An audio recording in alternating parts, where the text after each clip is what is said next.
ഞാൻ ഈ താഴെ കൊടുത്തിരിക്കുന്നത് ഒരു 50 ട്രേഡേഴ്സ് ഒരു 40% വിൻ റേറ്റിൽ 1:2 ഒരു ലോങ് റണ്ണിൽ ഒരു 500 ട്രേഡിൽ എങ്ങനെ പെർഫോം ചെയ്തിരിക്കുന്നു എന്നുള്ളതിൻ്റെ ഒരു ഇക്വിറ്റി കർവാണ്, ഒരു ചാർട്ടാണ് ഈ താഴെ കൊടുത്തിരിക്കുന്നത്. ഓക്കെ, ഓരോ ട്രേഡറും 50 ട്രേഡേഴ്സ് ഉണ്ട്. അപ്പോൾ ഈ 50 ട്രേഡേഴ്സും പല പല ഡിഫറെൻറ്റ് മൈൻഡ് സെറ്റിലാണ് ഈ 40% വിൻ റേറ്റ് ഉള്ള എടുത്തേക്കുന്നത്. ഏറ്റവും വേസ്റ്റ് കണ്ടീഷനിൽ എടുത്തിരിക്കുന്ന ട്രേഡർ വരെ ഒരു 35-40% റിട്ടേൺ ഈ ഒരു $1000 ഇട്ടിട്ട് റിട്ടേൺ എടുത്തിട്ടുണ്ട്. ഏറ്റവും ബെസ്റ്റായിട്ടുള്ളവർ ഓവർ 3000 മേളിലേക്ക് റിട്ടേൺ എടുത്തിട്ടുണ്ട്. സോ നിങ്ങൾ ഇതിനകത്ത് ഏറ്റവും ഇതിനകത്ത് വരുന്നത് ഏറ്റവും ആവറേജ് രീതിയിൽ റിട്ടേൺ എടുക്കുന്ന ട്രേഡേഴ്സാണ് മോസ്റ്റ് ഓഫ് ദ ആൾക്കാരും പ്രോപ്പറായിട്ടാണ് ട്രേഡ് ചെയ്യുന്നതെങ്കിൽ.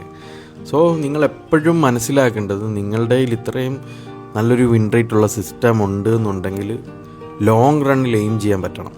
ഈ ലോങ് റണ്ണിൽ എയിം ചെയ്യാൻ പറ്റാത്തതാണ് മോസ്റ്റ് ഓഫ് ദ ട്രേഡേഴ്സും പകുതിക്ക് ഫെയിലായി പോകാനുള്ള കാരണം. ഈ ഒരു ഇക്വിറ്റി ക്രിയേറ്റ് ചെയ്തെടുക്കാൻ പറ്റാത്തതിൻ്റെ പ്രശ്നം. സോ എപ്പോഴും ലോങ് റണ്ണിൽ എയിം ചെയ്യുക. ഈ ഒരു മൈൻഡ് സെറ്റ് എപ്പോഴും മൈൻഡിലുണ്ടാവുക. എങ്കിൽ മാത്രമേ നിങ്ങൾക്ക് ഇങ്ങനൊരു നല്ല കേവ് ബിൽഡ് ചെയ്തെടുക്കാൻ പറ്റുള്ളൂ.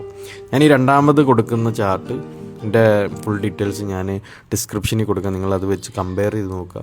അപ്പോൾ നിങ്ങൾക്കൊരു എന്താണ് ഈ ചാർട്ട് കൊണ്ട് ഉദ്ദേശിച്ചിരിക്കുന്നത് എന്നുള്ളതിൻ്റെ ഒരു ഐഡിയ കിട്ടും.